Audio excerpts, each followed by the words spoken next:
Hello my family and friends. It is Monday evening and I'm kind of getting into a project I'm going to share with you. We are going to work on this. I'm basically going to give you a recipe on how to make this, and I'm going to show you how I'm taking a sale and making use of it.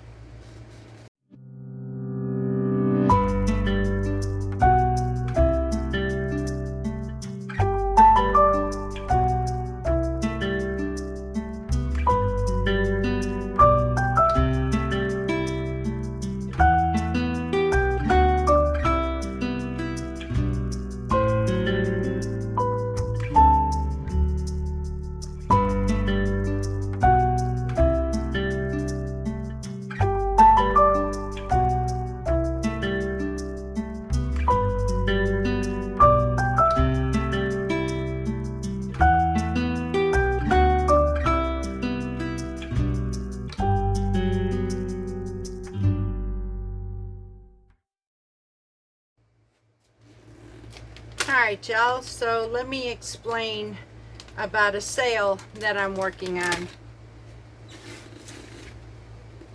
Right here. Now these are about to come off a sale. Right now they're in season, but the season is about to end. These are Roma tomatoes, 98 cents a pound. This is my second round, and I'm going to show you what I'm doing with these in just a moment.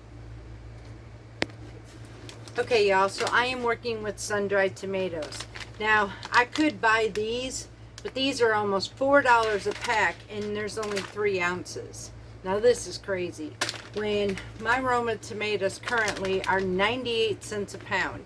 So, and a good 4 pounds gave us 3 full racks. And we have sun-dried tomatoes dehydrated.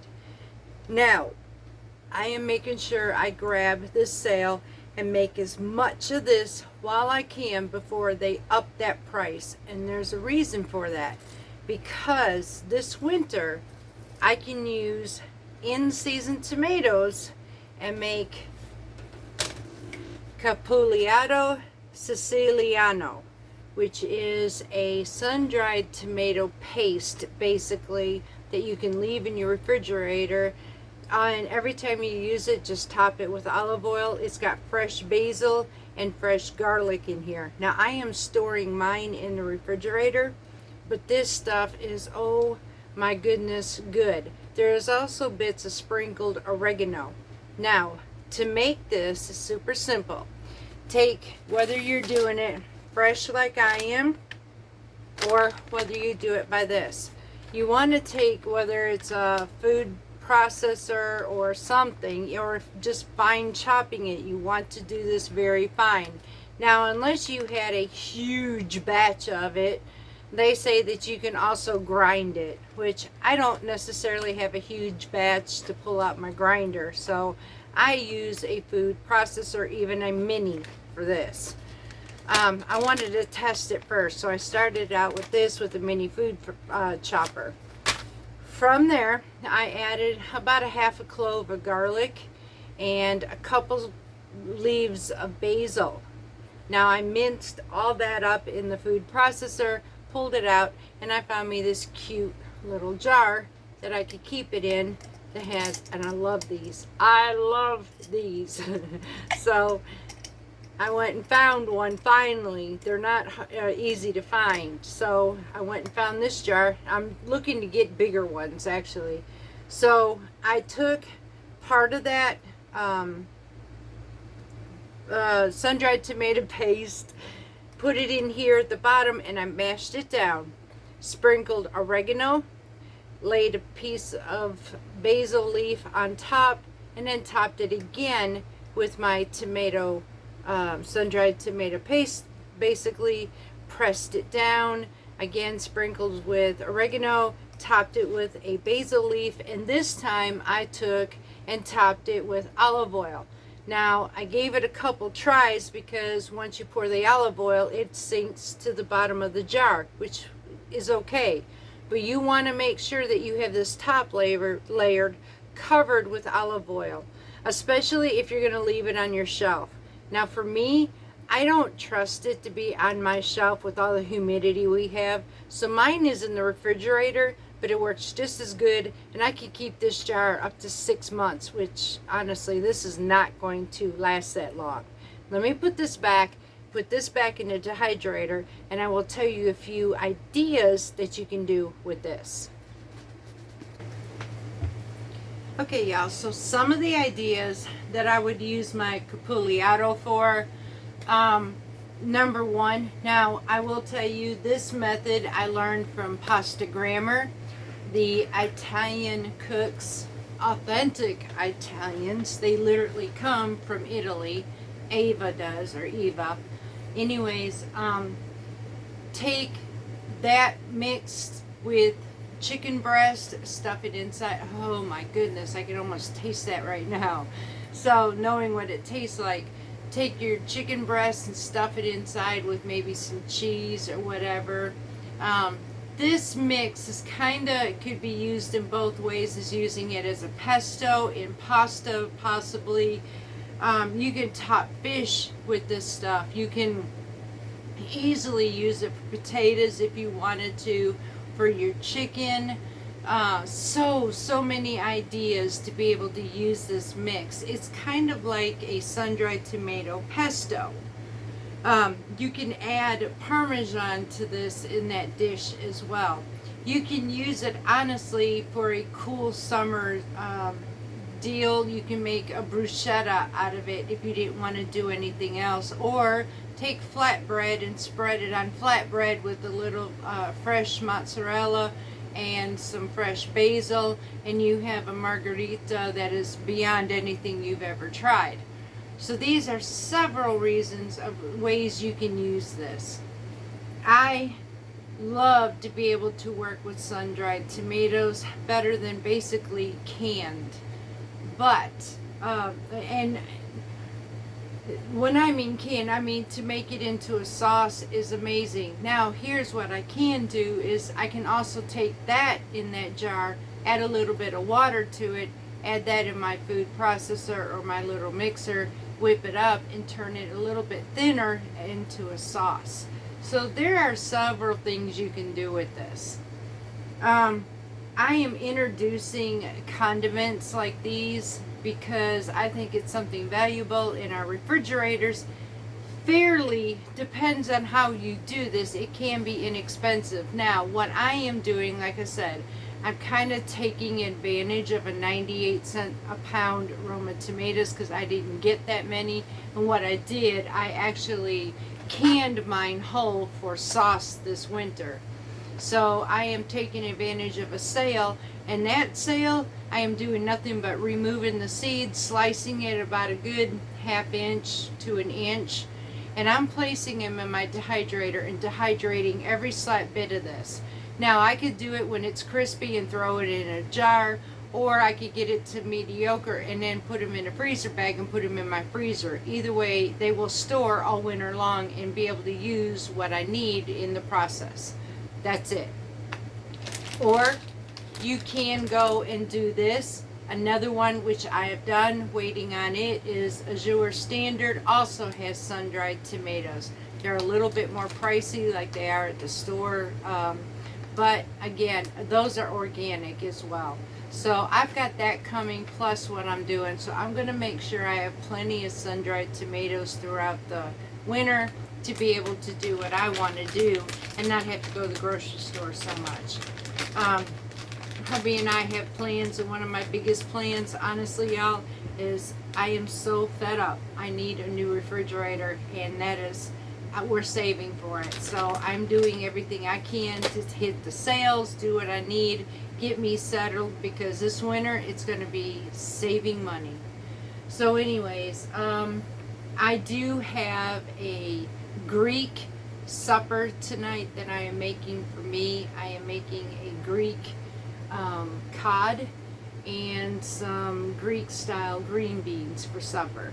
So I thought I would share that with you while I'm working on my project this evening. So I've already got one round, and I just went and picked up my second round. I think I got 5 pounds of aromas right now. So that one will be thrown in the dehydrator tomorrow. because I want to be able, like I said, to get as much as I possibly can. I have a pantry that I'm fixing to load them up with the pasta forms or the sun-dried tomatoes, everything that I'm going to use in a Mediterranean, like I have been mentioning with you all.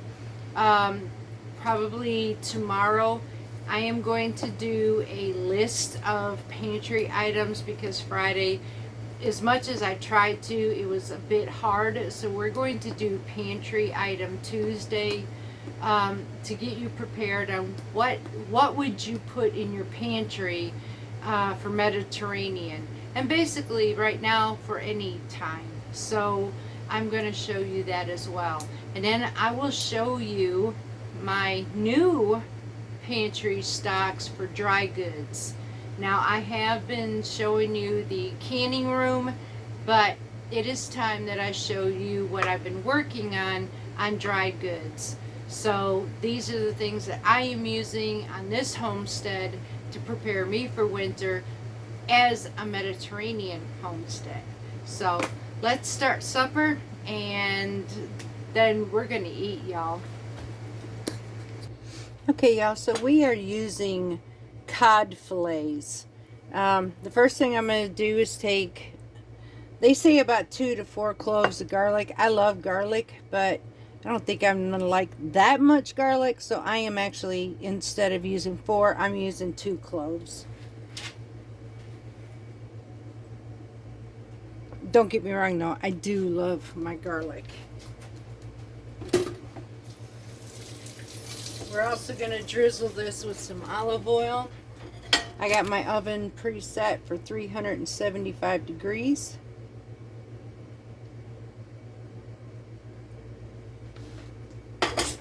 Now, I need some thyme, paprika, and oregano.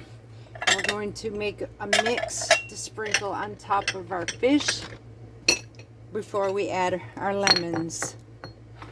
So I'm going to go ahead and get my, see, it's 1 1/2. So we need 1 teaspoon and a 1/2 teaspoon. 1/2 teaspoon of paprika.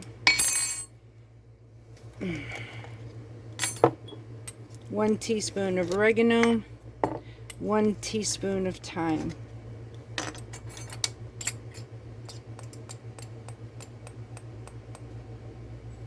Some thyme, oregano,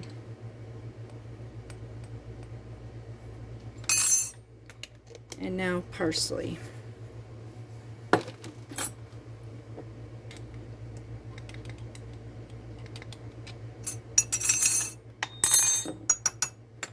And we're going to mix this all together, and this is going to be sprinkled with on top of this with some salt and pepper. So now I'm going to take this and took all over all of my fish and just sprinkle on the top.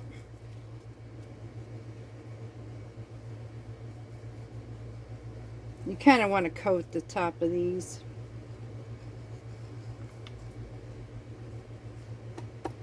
That's it. Alright. Now, from there, we're going to go ahead and do our salt and our pepper.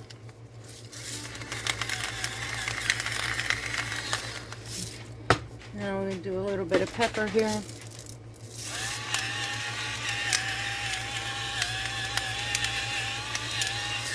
Alright. Now, we're just going to top this now with some fresh lemon slices, and this is it. This is all we do. Let me put that right there. And I'm going to spread, it's 1 lemon sliced, and I'm going to spread that all over this fish. And that's it. Now, our oven just came up to heat, so we're going to pop this in there for about 15-20 minutes, or until opaque, or it flakes easily. So let's pop this in the oven and start working on our green beans. Okay, y'all, so the recipe is for a pound. I'm doing a 1/2 pound, so we're using French green beans. Now I'm going to bring this to a boil.